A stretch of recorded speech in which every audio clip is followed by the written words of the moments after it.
मुंबई में सुप्रिया और आरव के घर के बेडरूम में मौजूद कृतिका, इंस्पेक्टर मोरे और हवलदार नंदिनी अपने सामने खड़े उस आदमी को बड़े गौर से देख रहे थे जिसे आरव रितेश बुला रहा था। इसी क्या ये रितेश है? अपने सामने टॉवल लपेटकर खड़े उस आदमी की शक्ल कृतिका को रितेश जैसी लग भी रही थी और नहीं भी। कृतिका ने मोरे की तरफ देखा। मोरे धीरे धीरे चलते हुए उस आदमी की तरफ बढ़ रहा था। जैसे ही हैरान सा दिख रहा मोरे उस आदमी के बिल्कुल करीब आ गया, आरव ने मोरे के कंधे पर हाथ रख दिया। सर, आप मेरे दोस्त को ऐसे क्यों देख रहे हैं जैसे वो कोई भूत है? जरा पीछे हटिए, आप उसे अनकंफर्टेबल कर रहे हैं। मोरे ने आरव का हाथ अपने कंधे से झटका। ये तुम्हारा दोस्त जरूर हो सकता है, लेकिन ये भेवरी वाला रितेश नहीं है। वो मर चुका है। हमारे पुलिस डिपार्टमेंट ने ही उसका क्रियाकर्म करवाया था। मैं खुद वहां मौजूद था। माना कि इसकी शक्ल थोड़ी बहुत रितेश से मिलती है, लेकिन ये वो रितेश नहीं है। रितेश ने बेड पर पड़ी अपनी शर्ट उठाकर पहन ली। आपके सोचने से क्या होता है इंस्पेक्टर? मैं रितेश ही हूँ, सुप्रिया और आरव का कॉलेज का दोस्त। यही सच है। जिसकी आप बात कर रहे हो वो कोई बहरूपिया होगा। हवलदार नंदिनी मोरे के पास आई। साहिब, चलो यहाँ से। एक साथ बहुत सारे पागल इधर जमा है और पागल लोगों में ज्यादा देर रुकना सेफ नहीं होता है। वहीं कृतिका सुप्रिया के पास जाकर खड़ी हो गई। सुप्रिया, ये आरव ऐसी बहकी बहकी बातें क्यों कर रहा है? ये आदमी कहाँ से रितेश लग रहा है इसे? इसको समझाओ, क्यों सबको बेमतलब कंफ्यूज कर रहा है? कृतिका, आरव ठीक कह रहा है। असली रितेश तो यही है। असली रितेश ये है? तो वो आदमी कौन था जो भिवरी में मेरा पड़ोसी था? Frankly speaking, I have no idea. लेकिन मुझे ये लगता है कि वो भी रितेश ही था, बस वो किसी और दुनिया से आया था। You know, some other dimension. अब सब लोग हॉल में बैठे थे। अकेला इंस्पेक्टर मोरे हॉल में खड़ा आगे पीछे चल रहा था। देखो, जिसको भी पूरा सच पता है उसके लिए यही अच्छा रहेगा कि वो मुझे अभी सब कुछ बता दे, क्योंकि जब मेरे को बाद में खुद से पता चलेगा तो फिर उसके लिए ये अच्छा नहीं होगा। इसलिए अपना मुंह खोलकर बताना शुरू करो। नंबर 1, रितेश खुद मरा था या उसे किसी ने मारा था? नंबर 2, वो दगड़ू को मरने का नाटक करने के लिए पैसे किसने दिए थे? और उससे भी बड़ा सवाल, नंबर 3, कि उसके पैसे दिए क्यों थे? नंबर 4, ये मेरे सामने बैठे रितेश का सच क्या है? और नंबर 5, कृतिका मैडम के घर पे होने वाली वो सारी अजीब अजीब घटनाओं के पीछे क्या सच है? कम ऑन, सब कुछ बताओ। वो आदमी जो खुद को रितेश बता रहा था उठकर खड़ा हो गया। बाकी सबके सवालों के बारे में मैं कुछ नहीं जानता, लेकिन मुझे इतना मालूम है कि मैं ही असली रितेश हूँ। देखिए इंस्पेक्टर, ऑलरेडी आपको अपनी आईडी कार्ड दिखा चुका हूँ। अभी अपनी आइडेंटिटी प्रूफ करने के लिए आपको और क्या सबूत दूँ? कृतिका, इंस्पेक्टर सर, आप लोगों की हैरानी मैं समझ सकता हूँ। कुछ दिनों पहले जब मैं इस रितेश को पहली बार मिला था तो मैंने भी इसी तरह रिएक्ट किया था, लेकिन उसके बाद इसने मुझे हमारे कॉलेज की कुछ फोटोज दिखाई। आप भी देखो। आरव ने अपनी जेब से कुछ तस्वीरें निकाली। मोरे और कृतिका उन फोटोज को गौर से देखने लग गए। ये देखो, ये 2012 के हमारे कॉलेज के एनुअल फेस्ट की फोटोज हैं। ये मैं हूं, ये लाल टॉप में सुप्रिया है, और यहां देखो, ये ब्लैक शर्ट में रितेश है। ये वाला रितेश। मोरे और कृतिका कभी उस फोटो को देखते और कभी अपने सामने खड़े रितेश को। हाँ, इट इज हिम, लेकिन ये फोटो एडिटेड भी तो हो सकती है। सुप्रिया ने हॉल में पड़े टेबल पर रखी एक फोटो एल्बम उठाई। मेरा भी पहला थॉट यही था इंस्पेक्टर सर, कि इस रितेश के फोटोज एडिट हो सकती हैं, लेकिन जब मैंने मेरी कॉलेज की फोटो एल्बम खोली तो ये सेम फोटोज मेरे पास भी थी। और तो और, इससे भी बड़ी बात तो ये है कि सुप्रिया ने पानी की बोतल से एक सिप ली। देखिए, मैं आपको बात थोड़ा डिटेल में बताती हूँ। कॉलेज में हमारा ग्रुप काफी बड़ा था और रितेश हमारे ग्रुप में सिर्फ कभी कभी आता था। सच बताऊं तो मैंने उस पर कभी ध्यान ही नहीं दिया था।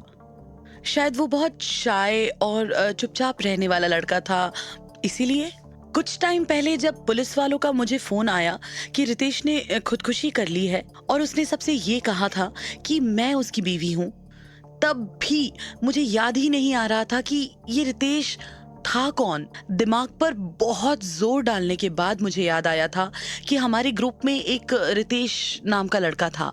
और आज अगर आप सिर्फ मेमोरी के हिसाब से मुझे पूछें कि उस भिवरी वाले रितेश और इस रितेश में से कौन हमारे कॉलेज वाला रितेश है, तो मैं यही कहूंगी कि हमारे सामने खड़ा आदमी ही हमारे कॉलेज वाला रितेश है। मोरे ने 1 मिनट के लिए कुछ सोचा और उसके बाद सीधा उसने आरव की तरफ देखा। चलो मान लेते हैं कि यही असली रितेश है और वो भिवरी वाला रितेश एक बहरूपिया था। लेकिन मुझे यही लगता है कि ये पूरा षड्यंत्र रचने वाला इंसान इसी कमरे में मौजूद है। What the fuck? सर, ये किस तरह की बकवास बातें कर रहे हैं आप? दगड़ू ने कृतिका का नाम लिया। अब सोचने वाली बात है कि आखिर कृतिका क्यों दगड़ू को पैसे देकर उस पर नकली गोली चलाकर खुद जेल जाना चाहेगी। मुझे लगता है कि कृतिका इस सब के पीछे नहीं है, तो बचे तुम तीनों। मोरे ने देखा कि आरव और रितेश उसे गुस्से से घूर रहे हैं। फिर एकदम से आरव ने रितेश को देखते हुए कुछ इशारा किया। नंदिनी ने यह देख लिया और वो मोरे के थोड़ा करीब आई। सर, मेरी बात क्यों नहीं मान रहे हो? अपने को अभी यहाँ से निकलना चाहिए। ये पागल लोग हैं, कुछ भी कर सकते हैं। इधर सेफ नहीं है। वैसे भी वो दिनेश को मिलने का टाइम हो रहा है। चलो प्लीज। ठीक है नंदिनी, अभी दिनेश को मिलना ज्यादा इम्पोर्टेंट है। चलो चलते हैं। मोरे ने कृतिका की तरफ देखा। हम अभी यहाँ से जा रहे हैं, लेकिन पूछताछ के लिए कल फिर से आएंगे। उम्मीद है कि आप सब कल मुझे इसी घर में मिलेंगे। कृतिका ने मोरे की तरफ देखा। मोरे को उसकी आंखों में बेचैनी सी दिखाई दी। मैं भी आप लोगों के साथ चलूंगी, मुझे यहाँ अकेले नहीं रहना प्लीज। लेकिन मोरे सर, कृतिका मैडम सही बोल रही हैं। उनको भी हमारे साथ आना चाहिए। मोरे ने गहरी सांस ली और फिर सर हिलाते हुए नंदिनी की बात मान ली। अगले 15 मिनटों में कृतिका दोबारा मोरे और नंदिनी के साथ उनकी कार में थी। नंदिनी ने पानी की एक घूंट भरी।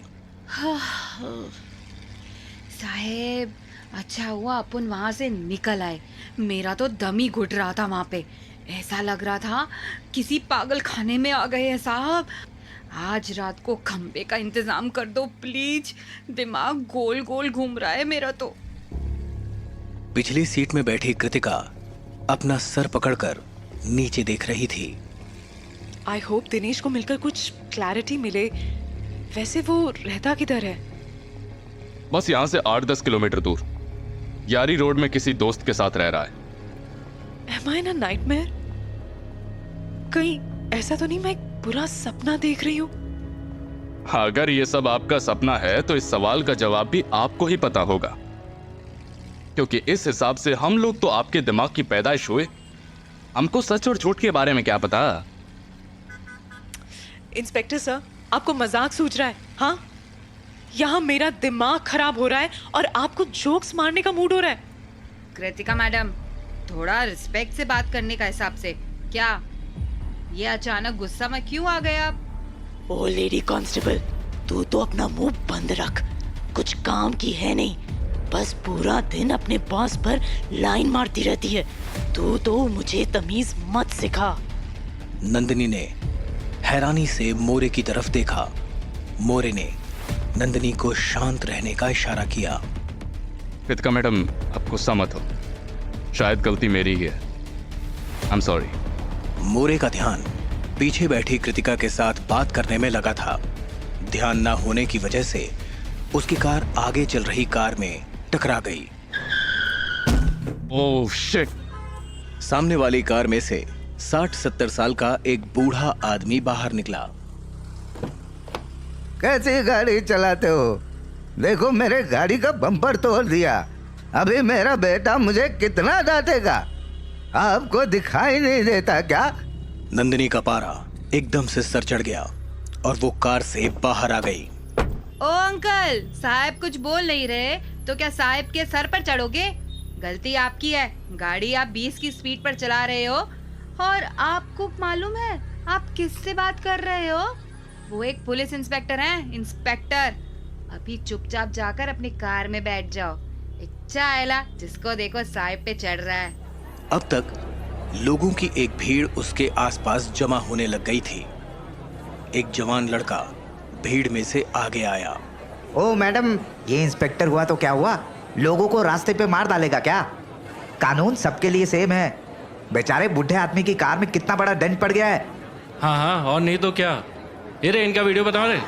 भीड़ धीरे धीरे बढ़ती जा रही थी और कार के पास लोग ही लोग दिखाई दे रहे थे। ए, सब लोग पीछे हट जाओ, पीछे पीछे। लेकिन लोगों की तादाद काफी बढ़ चुकी थी। वो लोग इंस्पेक्टर मोरे को कार से बाहर आने की डिमांड कर रहे थे। फिर अचानक एक साथ 2 गोलियां चलने की आवाज आई। भीड़ के सारे लोग पीछे एकदम से हट गए। कृतिका भी कार से बाहर आकर खड़ी थी। वो आंखें बड़ी बड़ी कर कार के बोनेट की तरफ देख रही थी, जहां लहूलुहान हुई नंदिनी ढेर हुई थी। तभी एकाएक भीड़ में से एकदम से आवाजें आने लग गईं। कृतिका नंदिनी के पास जाना चाहती थी, लेकिन उसने लोगों की आंखों में गुस्सा पढ़ लिया और वो घबराकर कार के अंदर बैठ गई। इंस्पेक्टर मोरे, नंदिनी को गोली लग गई है, उसकी मदद करो। मोरे ने पीछे मुड़कर देखा। कृतिका को उसकी आंखें लाल नजर आ रही थी। कृतिका, कृतिका! हाँ, आप इस तरह से बात क्यों कर रहे हो? क्या हुआ आपको? कृतिका ने थोड़े आगे होकर देखा तो उसकी एकदम से चीख निकल गई। कृतिका ने देखा कि इंस्पेक्टर मोरे पर भी गोली चली थी। उसके पेट वाले हिस्से से खून तेजी से बह रहा था। इंस्पेक्टर मोरे! वो बूढ़ा आदमी भी मोरे की विंडो के पास ही खड़ा था और सब कुछ देख रहा था।